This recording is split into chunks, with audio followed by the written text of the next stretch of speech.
What's up, cool people? I'm Matt Conroy. Welcome back to some more Bible reading. All right, so here we go. We have got Exodus chapter 8 lined up for this one. A little bit longer than some of the prior chapters, which, in case you missed those, basically, at the start of Exodus, God's people, the Israelites, happened to be in Egypt because there was a famine. They start growing too big for Pharaoh's liking. He decides he wants to, try and lessen their numbers and also make them work really hard, basically make them slaves. So,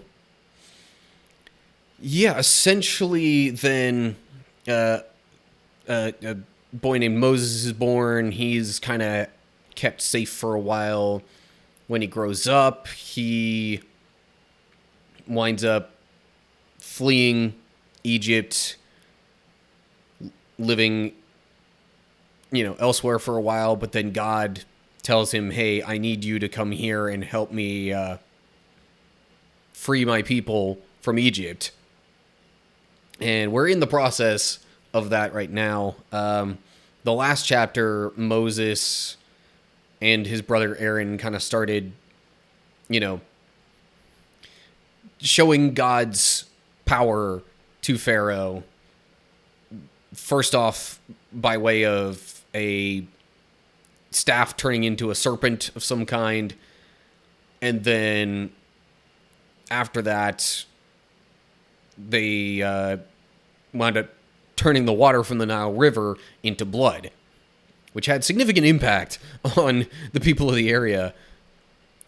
So, anyway, that's kind of where we leave things now. God is in the midst of displaying his power to Pharaoh in order to try and convince him to let the Israelites go. So, anyway, let's get into this. Exodus 8. Then the Lord said to Moses, "Go back to Pharaoh and announce to him, 'This is what the Lord says. Let my people go so they can worship me.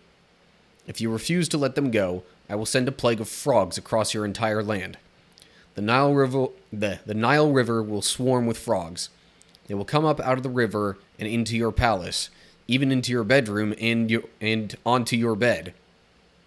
They will enter the houses of your officials and your people. They will even jump into your ovens and your kneading bowls. Frogs will jump on you, your people, and all your officials.'" Okay, so at first you might be inclined to think, frogs wouldn't be so bad. So what if there happens to be a bunch of frogs in the area? Maybe they could kill them and cook them and eat them. But it sounds like this is going to be so ridiculously many of them that they're going to be as much of a nuisance as, say, an ant infestation, or termites or cockroaches might be within a house, but spread that across the whole kingdom of Egypt. Footnote here, verses 8:1-4 are numbered 7:26-29 in the Hebrew text. That would explain why the last verse from the previous chapter, which let me go to that real quick. The last verse from the previous chapter was 7 days passed from the time the Lord struck the Nile. And then it would feed into this part that we just read.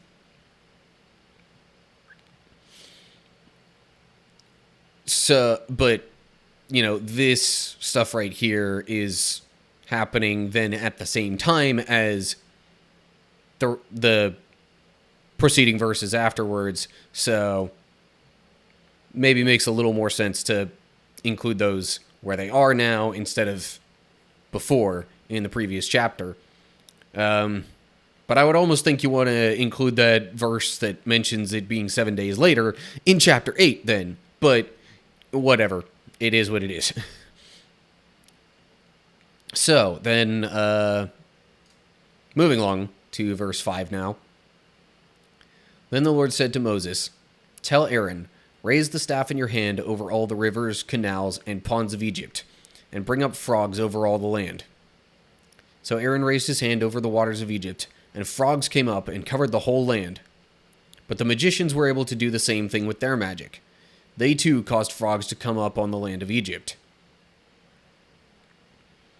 So far, all three of the sort of miracles or signs of power that God has been able to perform in front of Pharaoh, Pharaoh's magicians have been able to replicate.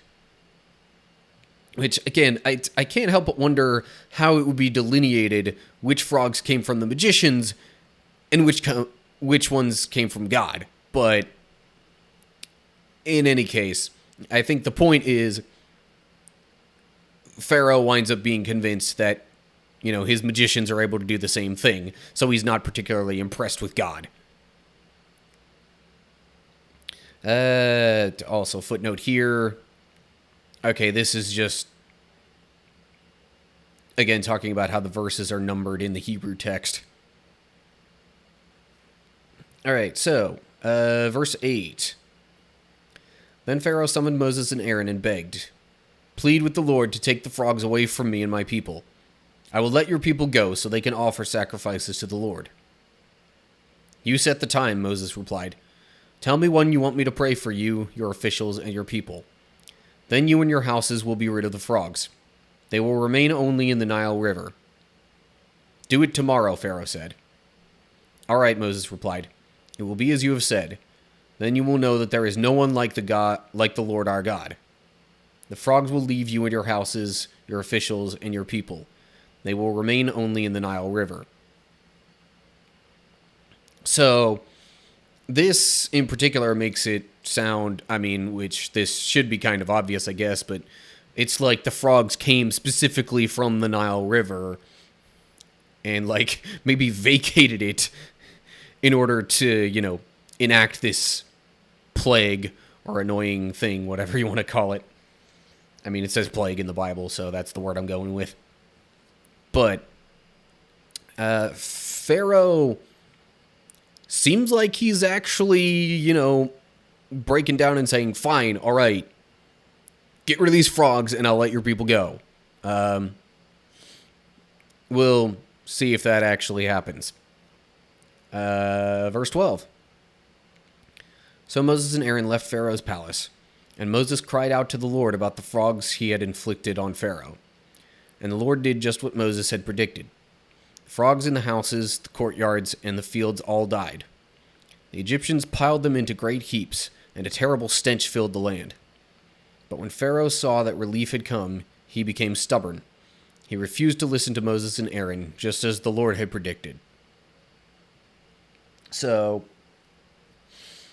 God this whole time had even told, Moses and Aaron and them that, look, Pharaoh's going to be stubborn, all right? He's not going to let my people go easily.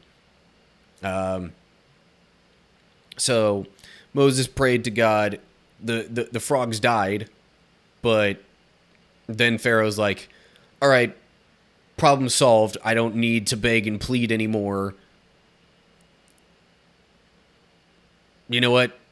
Forget it. I'm not letting the people go. I got what I wanted, so why do I need to worry about them? Footnote at stubborn says the Hebrew translates made his heart heavy. So instead of he became stubborn, it would read he made his heart heavy. Which, again, heavy... Being heavy-hearted can have a different meaning in some contexts, but I'm pretty sure the idea is similar to just, becoming stubborn here, where it was like... Again, I've seen different translations where it reads more like he made his heart hard instead of heavy. Anyway, we'll move along here, verse 16. So the Lord said to Moses, "Tell Aaron, raise your staff and strike the ground. The dust will turn into swarms of gnats throughout the land of Egypt." So Moses and Aaron did just as the Lord had commanded them. When Aaron raised his hand and struck the ground with his staff, gnats infested the entire land, covering the Egyptians and their animals. All the dust in the land of Egypt turned into gnats. Pharaoh's magicians tried to do the same thing with their secret arts, but this time they failed, and the gnats covered everyone, people and animals alike. "This is the finger of God," the magicians exclaimed to Pharaoh. But Pharaoh's heart remained hard. He wouldn't listen to them, just as the Lord had predicted. So,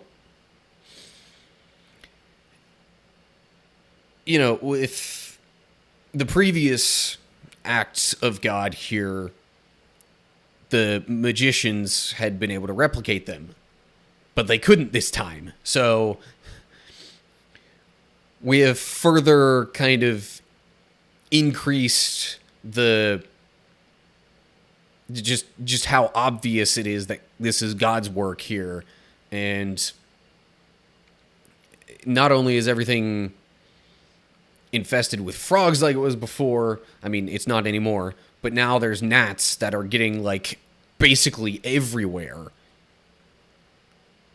So there's also a bit of a continual upping the stakes as these plagues, progress and go throughout Egypt. But again, God predicted that Pharaoh would be stubborn, and he's continuing to be. I think, whenever you see stuff like that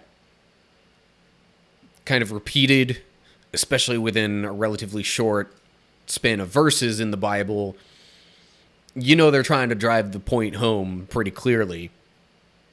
And some of these might also stem from, the fact that a lot of the stories from the Bible, especially early on in the biblical writings, were far more of an oral tradition than a written tradition.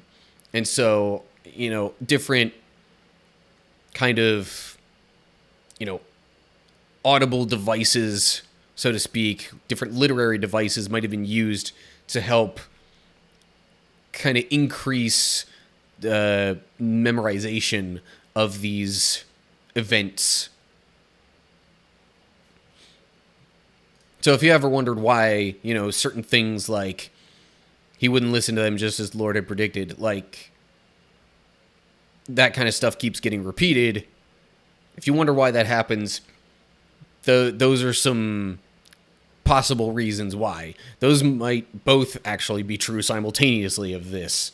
I'm not totally sure, but it's possible, without any kind of doubt. Okay, so then we move on to verse 20. Then the Lord told Moses, "Get up early in the morning and stand in Pharaoh's way as he goes down to the river. Say to him, 'This is what the Lord says. Let my people go so they can worship me. If you refuse, then I will send swarms of flies on you, your officials, your people, and all the houses. The Egyptian homes will be filled with flies, and the ground will be covered with them. But this time I will spare the region of Goshen where my people live. No flies will be found there. Then you will know that I am the Lord, and that I am present even in the heart of your land. I will make a clear distinction between my people and your people. This miraculous sign will happen tomorrow.'" So this is at least the third time in total that Pharaoh has, been asked to let the Israelites go.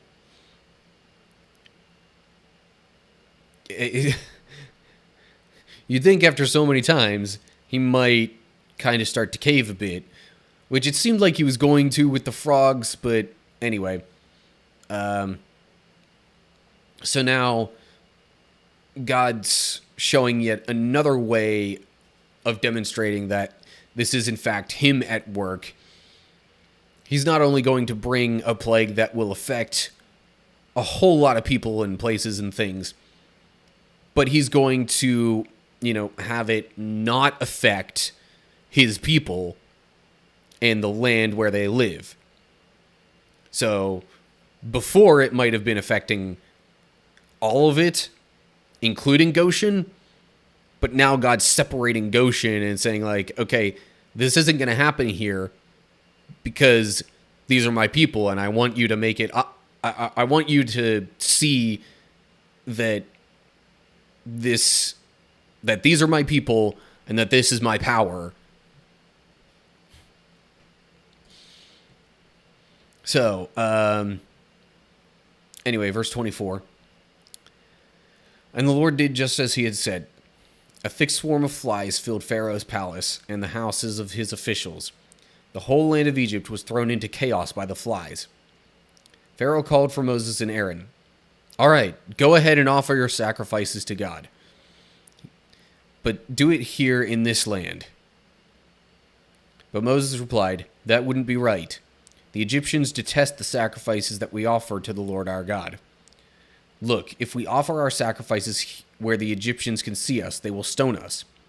We must take a 3-day trip into the wilderness to offer sacrifices to the Lord our God, just as he commanded us. So, this time, Pharaoh seems to be bending a little bit, perhaps a bit more sincerely, but he's trying to, make his own caveat to the situation. Repeatedly, he had been told to let the people go, out into the wilderness to offer sacrifices and worship God, and he's trying to make it happen there in Egypt, just so he doesn't have to actually let the people go anywhere. I guess he's thinking that, they're just tired of all the work that I'm giving them. If I give them a break so they can worship their God, then that'll appease them. But Moses is telling him, no, that's not enough. We need to go out here. Otherwise, your people, the Egyptians, they're going to kill us. They'll stone us.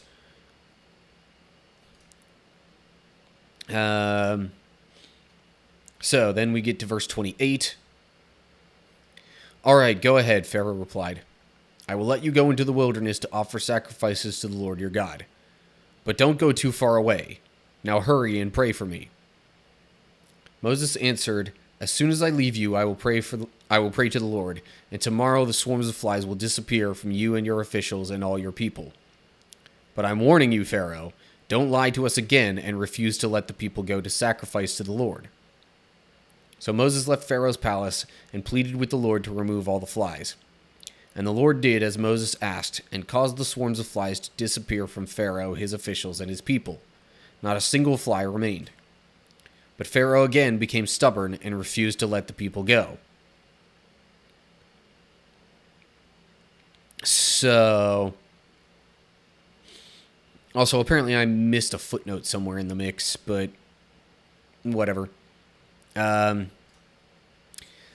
So yeah, once again, Pharaoh seems like he's going to let the people go. He says as much, but then when Moses prays to God and the plague is removed, Pharaoh changes his mind and is like, nope, forget it, you're not going.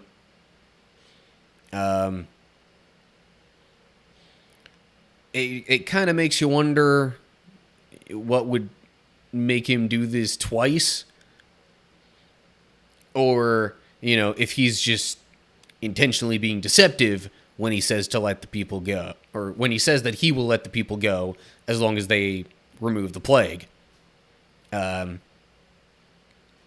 could also be the case. But just as, we're kind of told in other places in the Bible to love our enemies, pray for those who persecute us, and, respect authority and different things like that. That could also then give an explanation for why Moses continues to go along with it, even if Pharaoh's possibly, being deceptive. So anyway, that wraps up chapter 8. Where was that footnote? 23. We'll make a clear distinction.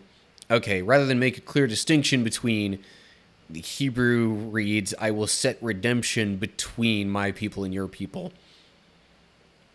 It's kind of further clarifying that he's going to do good things to his people and bad things to the Egyptians, I guess, is what that meant.